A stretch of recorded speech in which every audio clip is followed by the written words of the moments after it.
Assalamualaikum warahmatullahi wabarakatuh. Saya Nur Fadila Septiani dari kelas X4E ingin menjelaskan konsurensi dan recovery control. Yang pertama, konsep konsurensi control yaitu membuat banyak pengguna bisa mengakses data secara bersamaan. Pengaksesan data ini tidak bermasalah jika semua pengguna hanya membaca data dan mereka tidak mengganggu satu sama lain. Tetapi, ketika banyak pengguna mengakses database yang sama secara bersamaan dan salah satu melakukan perubahan terhadap data, maka akan dapat menimbulkan adanya data yang tidak konsisten, yang disebut inkonsistensi data. Inkonsistensi data dapat diatasi dengan suatu mekanisme yang mengatur jalannya transaksi pengaksesan data yang sama tersebut, yang dikenal dengan istilah konsurensi kontrol. Pengertian konsurensi kontrol yaitu proses pengaturan operasi-operasi dalam banyak transaksi yang berjalan secara simultan pada database tanpa mengganggu operasi pada transaksi lainnya, sehingga dapat menghasilkan data yang konsisten. Transaksi yang konkuren banyak dipilih dibandingkan transaksi secara serial. Waktu menganggur disebut idle time. Aktivitasnya terbagi menjadi dua, yaitu aktivitas input dan output seperti pengaksesan disk dan penulisan ke monitor, aktivitas CPU seperti proses perhitungan dan pembandingan, waktu tanggap atau disebut dengan response time. Ada 3 contoh masalah penting yang terkait oleh konsurensi. Yang pertama ada loss update, modifikasi yang hilang. Yang kedua ada uncommitted dependency, ketergantungan yang tidak sukses atau dimodifikasi sementara. Yang ketiga ada inconsistent analysis, analisa yang tidak konsisten. Loss update, pengertiannya masalah operasi yang sukses dari seorang pengguna kemudian ditindih oleh operasi update. Di sini ada contohnya, transaksi 1 dan transaksi 2 berjalan pada waktu yang hampir bersamaan. Keduanya membaca BALX 100. T2 menambahkan BALX 100 menjadi 200 dan menyimpan hasilnya ke dalam database. Di sisi lain, T1 mengurangi hasil copy BALX 10 menjadi 90 dan nilainya disimpan ke dalam database, menimpa hasil update sebelumnya dan akhirnya menghilangkan 100 yang telah disimpan sebelumnya ke dalam saldo.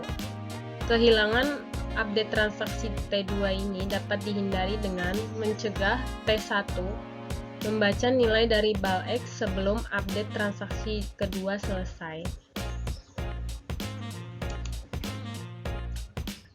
Di sini ada penjelasan contoh loss update yang tadi saya sudah jelaskan. Uncommitted dependency, pengertiannya masalah terjadi saat suatu transaksi membaca data dari transaksi lain yang belum dikomit.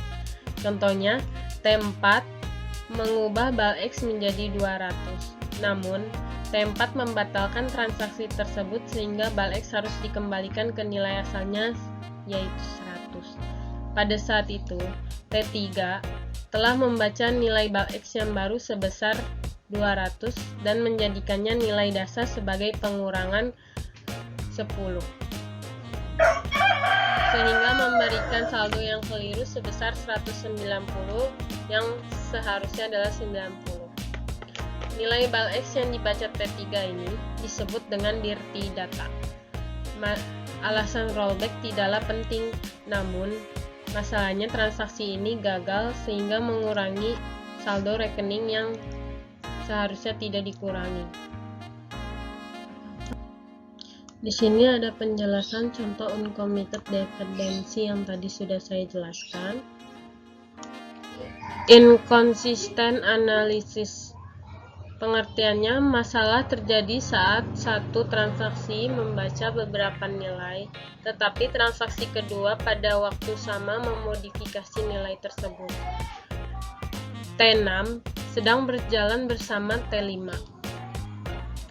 T6 sedang menjumlahkan rekening BALX 100, BALY 50, BALZ 25. Namun di tengah jalan, transaksi 5 mentransfer 10 dari bal X ke bal Z, sehingga sekarang transaksi 6 memiliki hasil yang salah. Ini penjelasan contoh inconsistent analisis yang tadi sudah saya jelaskan sebelumnya. Teknik konkurensi kontrol. Ada dua teknik konkurensi kontrol utama yang mengizinkan transaksi untuk berjalan dengan aman dalam subjek paralel untuk constraint tertentu, yaitu locking and mode timestamp tertentu. Locking and timestamping pendekatan konservatif karena mereka menyebabkan transaksi ditunda dalam kasus mereka konflik dengan transaksi lain pada beberapa waktu di masa yang akan datang. Sedangkan metode optimistik, yaitu konflik itu jarang ditemui, jadi mereka mengizinkan transaksi untuk lanjut tidak tersinkronisasi dan hanya mengecek konflik di bagian akhir ketika transaksi melakukan operasi commit. Metode locking. Locking adalah sebuah prosedur yang digunakan untuk mengendalikan akses bersamaan ke data. Ketika sebuah transaksi sedang mengakses database, sebuah lock mungkin menolak akses ke transaksi lain untuk mencegah hasil yang salah. Share lock. Transaksi tersebut dapat membaca item tapi tidak dapat mengubah datanya. Sedangkan exclusive lock, pada sebuah item data, transaksi tersebut dapat membaca dan mengubah item data. Protokol berbasis penguncian. Penguncian adalah salah satu mekanisme pengendalian akses konkuren terhadap sebuah item data. Item data dapat dikunci dengan dua cara. Yang pertama ada exclusive mode. Item data dapat dibaca dan diubah dengan sama baik. Penguncian terhadap data X membutuhkan instruksi lock X. Shared mode. Item data hanya dapat dibaca. Untuk meng-sharekan data digunakan perintah lockx. Penguncian dibutuhkan untuk mengelola proses konkuren. Transaksi dapat diproses setelah ada jaminan. Di sini ada tabel kemungkinan penguncian. Jika S true, jika X false, jika X false, X false. Sebuah transaksi terkadang membutuhkan jaminan penguncian pada saat mengakses item data supaya tertutup terhadap transaksi yang lain. Jika sebuah penguncian tidak diperoleh, transaksi yang diminta akan dibuat menunggu sampai penguncian yang dilakukan transaksi lain dilepas. Sebuah locking protokol adalah sekumpulan aturan dalam sebuah transaksi yang memanggil dan melepas penguncian. Protokol locking akan membatasi penjadwalan yang ada. Beberapa transaksi dapat men-share sebuah item, tetapi jika beberapa transaksi menang secara eksklusif pada sebuah item, maka tidak ada transaksi lain yang dapat melakukan penguncian item tersebut. Di sini kita akan membahas deadlock. Deadlock adalah jalan buntu yang dapat terjadi ketika dua atau lebih transaksi masing-masing menunggu lock yang sedang dipegang oleh transaksi lainnya untuk dilepas. Hanya ada satu cara untuk menghancurkan deadlock, yaitu abort satu atau lebih transaksi. Ada tiga cara untuk menangani deadlock, yaitu timeout, deadlock prevention, deadlock detection, and recovery. Sistem dikatakan deadlock bila mana ada lebih dari satu transaksi berada dalam keadaan saling tunggu untuk mengakses terhadap sebuah item data. Di sini ada contohnya, ini ada penjelasannya. Baik T3 maupun T4 tidak dapat maju lagi. Eksekusi lock S B mengakibatkan T4 menunggu T3 untuk melepaskan penguncian terhadap B.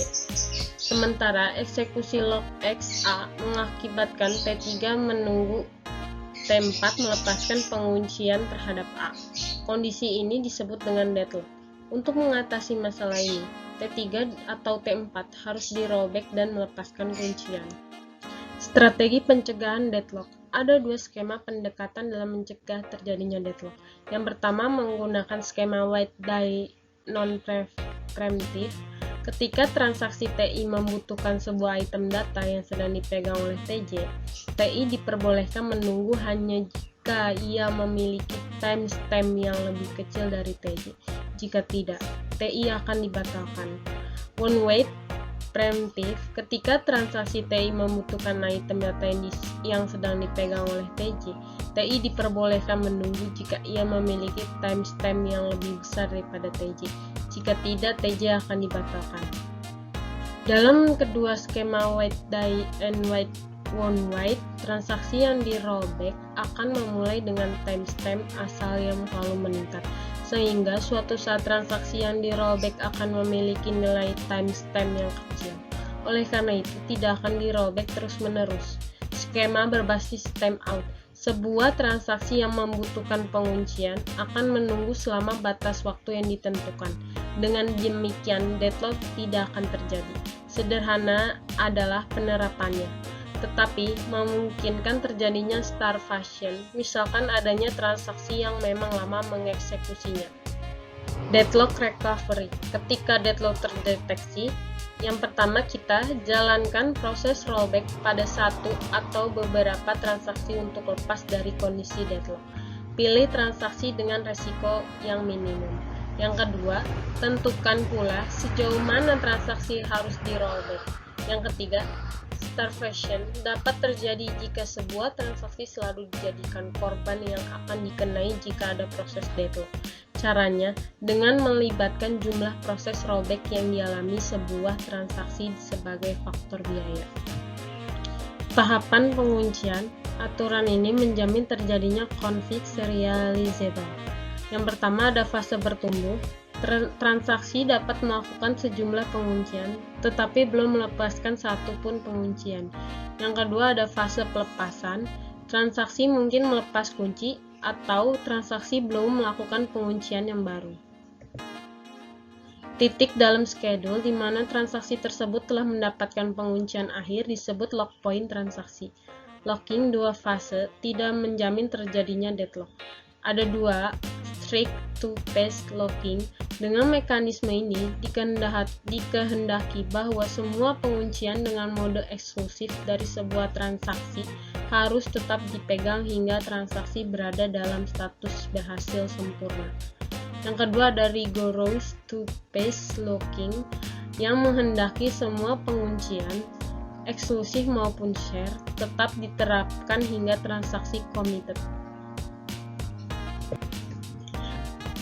Recovery control. Recovery basis data merupakan suatu proses penyimpanan kembali basis data pada keadaan yang benar sebelum terjadi kegagalan.